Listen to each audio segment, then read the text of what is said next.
Good morning मेरे प्रिय दोस्तों, मैं आपका भाई जयराम जय आप सभी का स्वागत करते हैं आपके अपने YouTube channel Bihar board exam cracker में। दोस्तों आज हम आपको बताने वाले हैं बिहार पॉलिटेक्निक का दोस्तों बैच स्टार्ट करना चाहते हैं। तो आप सबसे वैसे मैं बात करना चाह रहा था कि आपसे बात कैसे करूं, लेकिन समस्या यह थी कि लाइव तो आ नहीं सकते, सब्सक्राइबर बहुत कम है। जब तक दोस्तों सब्सक्राइबर 1000 के पार नहीं जाता तब तक हम लाइव आकर किसी से बात भी नहीं कर सकते। तो समस्या तो थी, लेकिन फिर भी दोस्तों कोई बात नहीं, आप इस वीडियो के माध्यम से अगर आपको सूचना मिल जाता है तो अच्छी बात है। और आज हम स्टार्ट कर रहे हैं, ठीक है। तो आज दोस्तों हम स्टार्ट करेंगे वर्ग एवं वर्गमूल। दोस्तों तो हम सबसे पहले समझ लेते हैं कि बिहार पॉलिटेक्निक दोस्तों ये जो 3 सब्जेक्ट होता है, मैथ, फिजिक्स और केमिस्ट्री, बिहार पॉलिटेक्निक में पूछा जाता है। इससे भी 30 प्रश्न रहते हैं, इनसे भी 30 प्रश्न रहते हैं और इनसे भी 30 प्रश्न रहते हैं। तो 30-30 प्रश्न करके रहते हैं। आप मेहनत कीजिए, हम आपको तैयारी करवा रहे हैं। अगर आप मेहनत करेंगे तो ज़रूर आप एग्ज़ाम निकाल पाइएगा और सिलेक्शन होइएगा, तो अच्छी बात है, ठीक है। तो चलिए हम बिना टाइम को गवाए अपना क्लास को शुरू करते हैं। देखिए यहाँ हम जो पढ़ने वाले हैं, हम पढ़ने वाले दोस्तों वर्ग एवं वर्गमूल। वर्ग एवं वर्गमूल, वर्ग एवं वर्गमूल।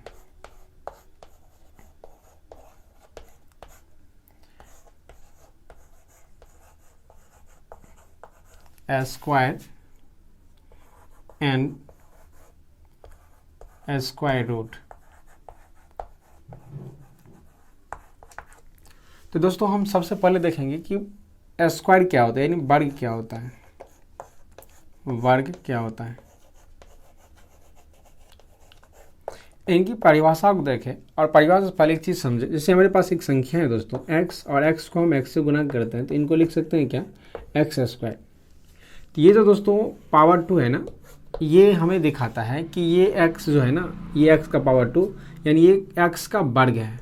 यानी ये जो 2 है ना, हम इसे कह सकते हैं स्क्वायर, स्क्वायर, ठीक है। जैसे हमारे पास 5 है और 5 को 5 में से गुना किए तो ये हमें प्राप्त होता है 25। तो जो 25 है दोस्तों, ये हमारा 5 का वर्ग कहलाता है, या इनको हम ऐसे भी लिख सकते हैं 5 का स्क्वायर,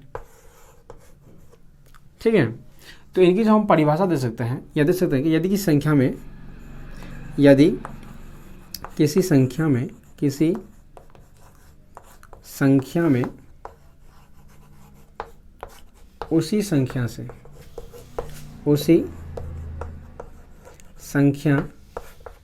से गुना करने पर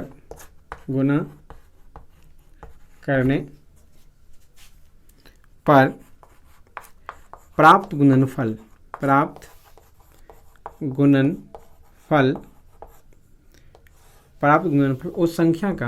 उस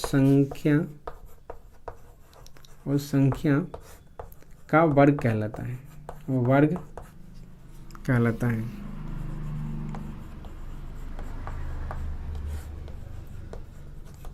ठीक है। यानी स्क्वायर की बात करें तो यदि की संख्या में, जैसे हमारे पास एक संख्या x है, x को x में गुना किया तो हमारे पास प्राप्त होता है एक्स स्क्वायर। ये जो एक्स स्क्वायर है दोस्तों, ये x का वर्ग कहलाता है। इसी प्रकार से 5 को हम 5 से गुना किए, हमें प्राप्त होता है 25। 25 जो है वो 5 का स्क्वायर है और यही हमारा वर्ग कहलाता है, ठीक है। यानी वर्ग को अंग्रेजी में स्क्वायर कहते हैं दोस्तों, तो ध्यान रखेंगे। हम उसके बाद समझते हैं कि परफेक्ट स्क्वायर नंबर किसे कहते हैं। परफेक्ट स्क्वायर नंबर यानी पूर्ण वर्ग संख्या, पूर्ण वर्ग संख्या। जैसे हमारे पास परफेक्ट स्क्वायर नंबर दोस्तों, इनसे पहले हम दोस्तों एक उदाहरण देखना चाहते हैं। जैसे हमारे पास एक है, ये एक हमारा प्राकृतिक संख्या है और इनका स्क्वायर करते तो हमें एक प्राप्त होता है जो कि प्राकृतिक संख्या है। और जैसे 2 है, 2 का वर्ग हमें प्राप्त होता है 4, और 4 भी एक प्राकृतिक संख्या है, 2 भी एक प्राकृतिक संख्या है। 3 का स्क्वायर करेंगे दोस्तों तो ये इनका होता है 9, और 3 भी प्राकृतिक संख्या है और 9 भी प्राकृतिक संख्या है। यहाँ अगर हम 4 के स्क्वायर करें तो ये होता है 16, और ये 4 का स्क्वायर भी 4 भी प्राकृतिक संख्या है और 16 भी प्राकृतिक संख्या है। इसी प्रकार से अगर हम 5 की बात करें तो इनका होता है 25, 6 की बात करें तो ये होता है 36, 7 की बात करें दोस्तों तो ये होता है 49, और 8 की बात करें दोस्तों तो ये होता है 64, और 9 की बात करें तो ये हो जाता है 81, और 10 की बात करें दोस्तों 10 का स्क्वायर की तो ये हो जाता है 100। तो इस प्रकार से इनकी परिभाषा को हम यह कह सकते हैं कि ये जो एक है ना दोस्तों, लगातार 1 से लेकर के 10 तक जो लिखी ये हमारा प्राकृतिक संख्या है, और हमें जो प्राप्त हुआ ना यह भी एक प्राकृतिक संख्या ही है। कारण कि मतलब प्राकृतिक संख्या का वर्ग ही हमारा क्या कहलाता है, पूर्ण वर्ग संख्या कहलाता है। तो हम यहाँ लिखेंगे प्राकृतिक संख्या का वर्ग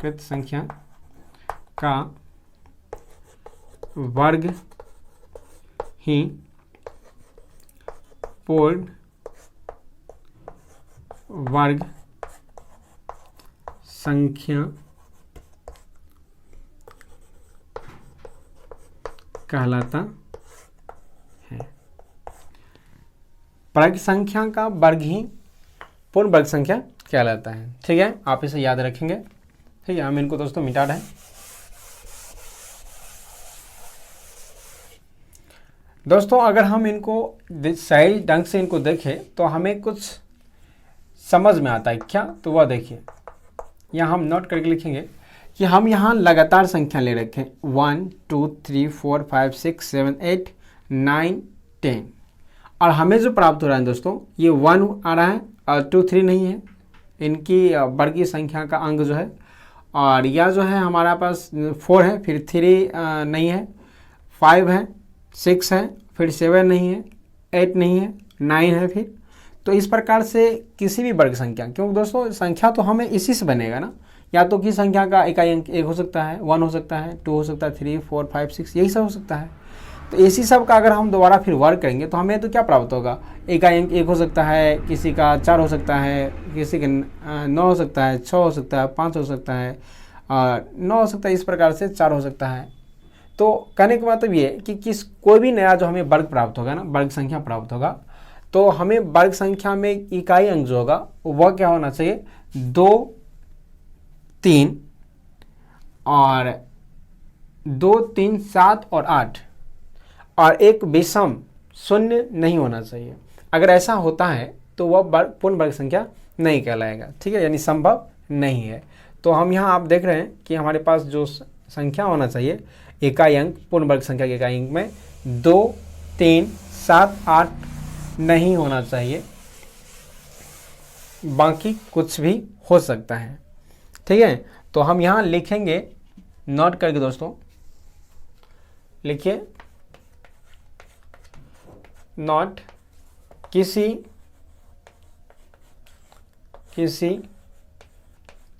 वर्ग संख्या का इकाई अंक, किसी वर्ग संख्या का इकाई अंक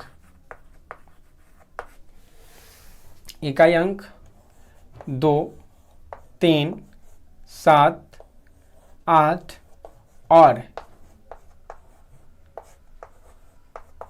जो शून्य है दोस्तों, शून्य यानी जीरोज है, वह विषम नहीं होगा, विषम संभव नहीं है। शून्य की संख्या, शून्य की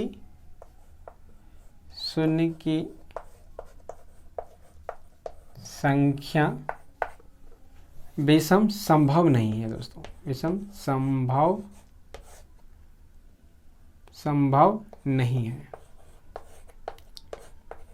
कहने का मतलब दोस्तों, अगर किसी संख्या की इकाई अंक 2 3 7 8 और शून्य आता है तो वह पूर्ण वर्ग संख्या नहीं हो सकता है। जैसे हमारे पास क्या दोस्तों, जैसे हमारे पास है ये 3 2 और 3 2 और 2, तो ये किसी भी संख्या का पूर्ण वर्ग संख्या नहीं हो सकता। नहीं होने का देखने ही से हमें पता चल जाएगा कि क्यों नहीं होगा, क्योंकि इनकी इकाई अंक जो है वह 2 है। और जब किसी संख्या की इकाई अंक 2, 3, 7, 8 और 0 होता है तो वह पूर्ण वर्ग संख्या नहीं कहलाएगा, और वह पूर्ण वर्ग संख्या नहीं होता है, और ये संभव नहीं है, ये याद रखेंगे बस। जैसे हमारे पास क्या है कि ये 4 और 0 है, तो दोस्तों ये 0 की संख्या विषम है और इसलिए ये भी पूर्ण वर्ग संख्या नहीं हो सकता। फिर अगर हम यहाँ बात करें 2 0 की, तो ये एक पूर्ण वर्ग संख्या है, क्योंकि इसकी जो 0 की संख्या है वह सम है। फिर अगर हम बात करें दोस्तों, अगर 4 पे 3 0 लिख लेते हैं, तो ये जो 3 0 है, 3 0 मतलब विषम 0 है, और इसलिए ये भी क्या हो जाएगा, पूर्ण वर्ग संख्या नहीं होगा। दोस्तों ये होगा और पुनः फिर ये भी नहीं होगा।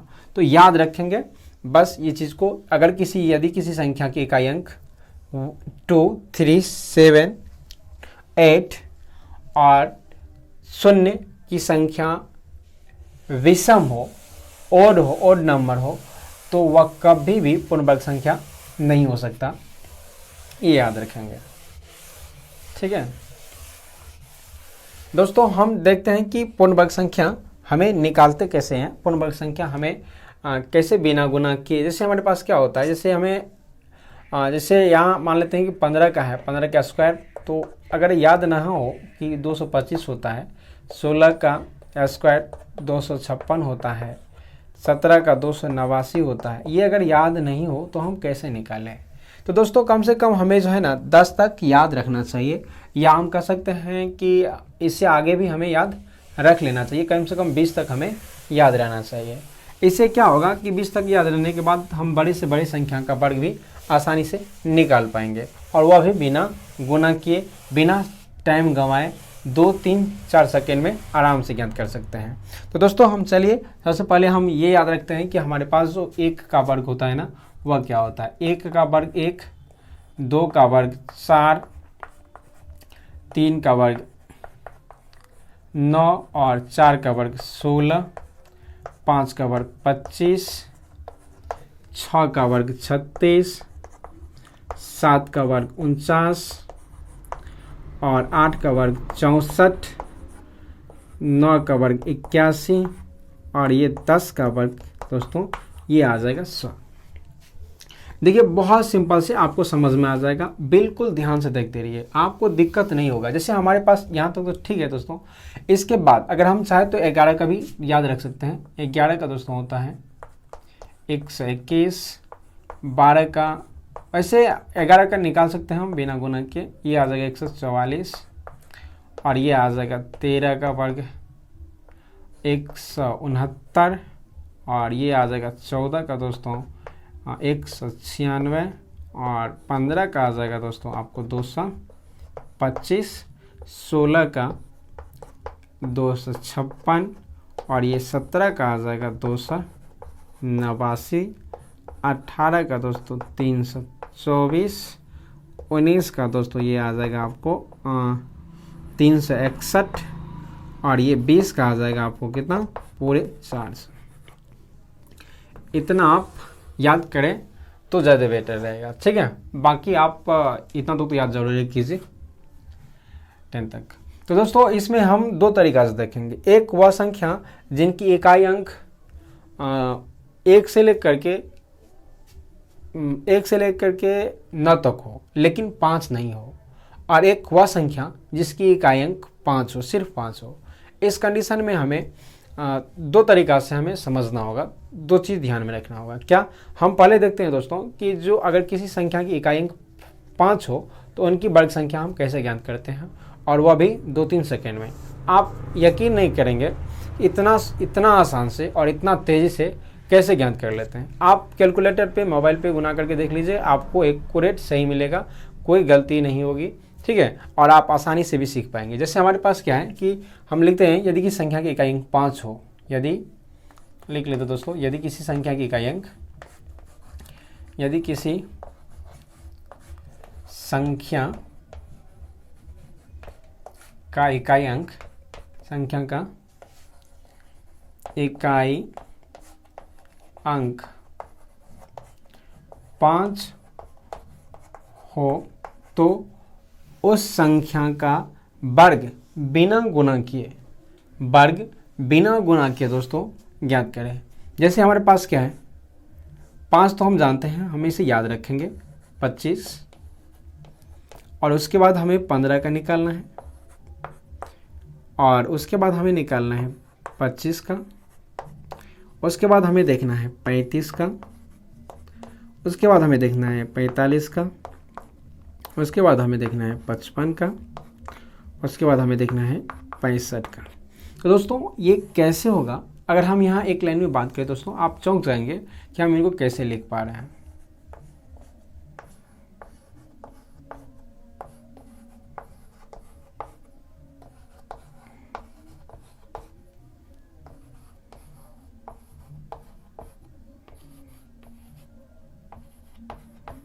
देखिए दोस्तों कितना आसानी से लिख दिए। तो आपको भी इतना आसानी समझ में आ जाएगा और बिल्कुल अच्छे तरीके से समझ पाइएगा। तो ध्यान से देखते रहिए और जाइए कहीं मत, और इस वीडियो को पूरा देखें।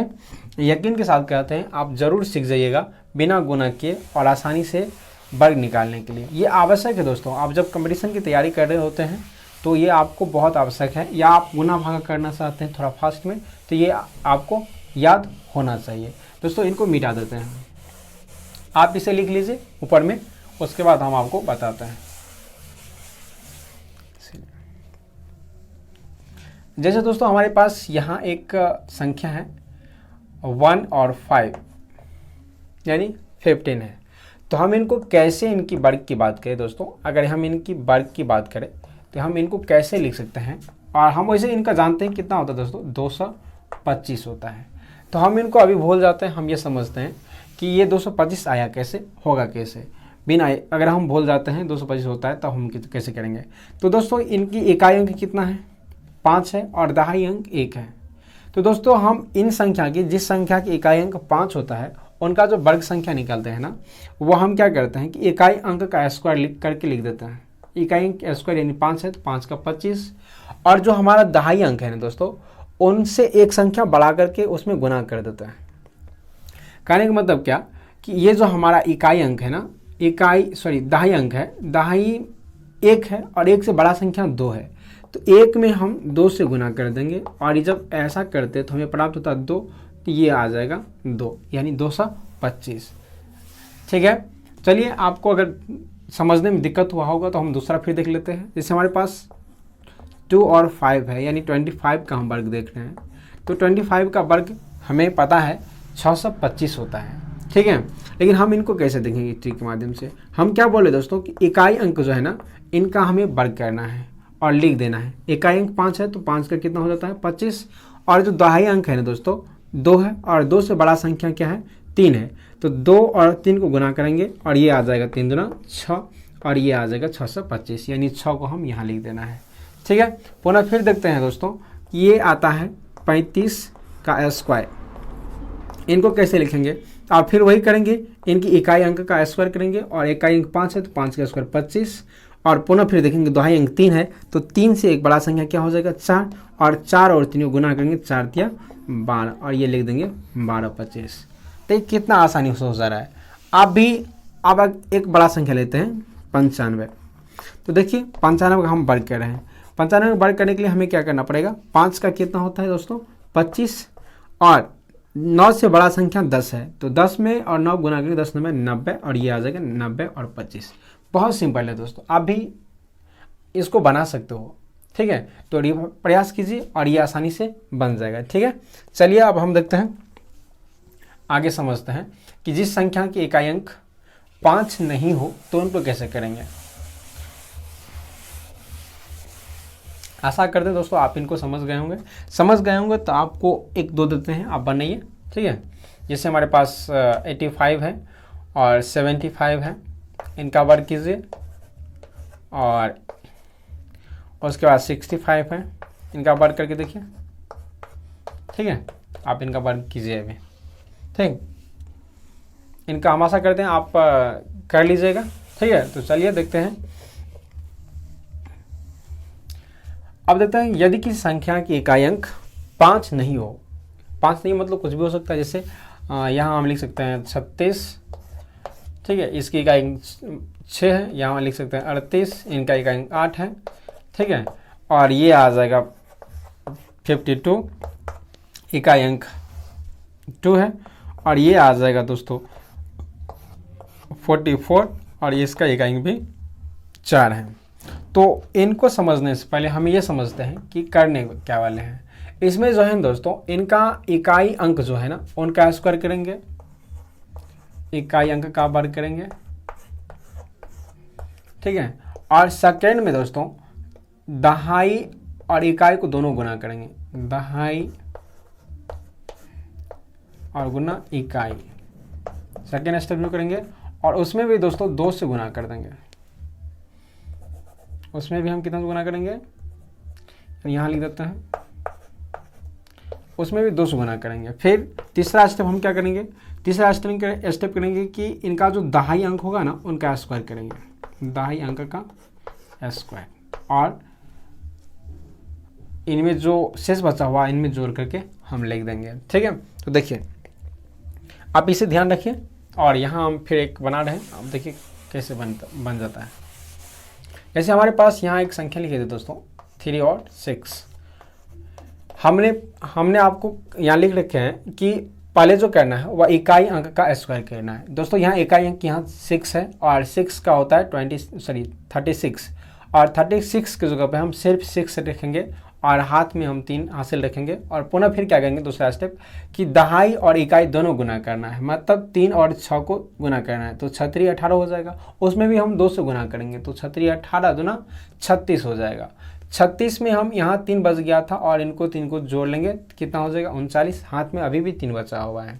फिर हमें दहाई का स्क्वायर करना है, अर्थात 3 का स्क्वायर करना है, तो 3 का स्क्वायर करेंगे दोस्तों, तो ये आ जाएगा 3 3 9, और इधर फिर बचा हुआ था 3 9 3 12, और ये आ जाएगा दोस्तों 12 96, यही हमारा क्या हो जाएगा, इनका वर्ग हो जाएगा, अर्थात आंसर हो जाएगा। फिर देखिए हमारे पास एक संख्या है 3 और 8, इनको करते हैं, फिर इसी के हिसाब चलेंगे। हमारा इकाई अंक का स्क्वायर यानी 64 होता है, तो यहाँ हम 4 लिखेंगे, हाथ में हमारे पास अभी भी 6 है, ठीक है। अब इनके दूसरा स्टेप क्या है, दहाई और इकाई को गुना करेंगे, उसमें भी 2 से गुना करेंगे, तो दहाई और इकाई अंक गुना करेंगे तो 8 या 24 को फिर हम 2 से गुना करेंगे, तो ये 48 हो जाएगा, और 48 में हमें 6 जोड़ देना है, 48 में दोस्तों 6 जोड़ेंगे तो 8 6 के 14, और ये आ जाएगा 5 1 4 1 5, यानी 54 हो जाएगा। तो 54 के फिर हम जगह पे क्या लिखेंगे दोस्तों 4, 5 हमारे पास अभी भी है, और पुनः फिर क्या करना है, तीसरा स्टेप कि दहाई का स्क्वायर करना है, तो यानी 3 का स्क्वायर करेंगे, तो ये आ जाएगा हमें 3 3 9 और 5 14, ठीक है दोस्तों, यानी 9 5 14। आप देखें तो इनको गुना भी करके देख सकते हैं, देख लेते हैं एक बार दोस्तों क्या सही में आया है कि गलती भी हुआ है कहीं, ठीक है। तो देखिए आड़ी 64 4 हो गया, 6 8 24 36, 8 24 और 6 30, और पुनः फिर 8 24 3 9, और ये कितना हो जाएगा दोस्तों 8 24, ठीक है, 24 के 4 3 9 2 12, और 1, ये तो उल्टा हो गया दोस्तों लगता है, 4, और ये आ जाएगा कितना 4, और ये 5, और ये आ जाएगा 1। तो देखिए कहाँ गलती हुआ, मतलब फिर से एक बार चेक कर लेते हैं। 8 64 के 4 हाथ बच गया 6, और दोनों गुना करेंगे, 8 24 दूना 48, और 48 में दोस्तों हमें 6 को जोड़ना है, तो 8 6 14, और 14 और 5 4 1 5, 54, ठीक है, तो ये 4, और बच गया कितना 5। अब 3 3 9, 3 का स्क्वायर करेंगे, 3 3 9 और 5 14, तो ये तो आ गया 14 44, लेकिन हमें तो इसे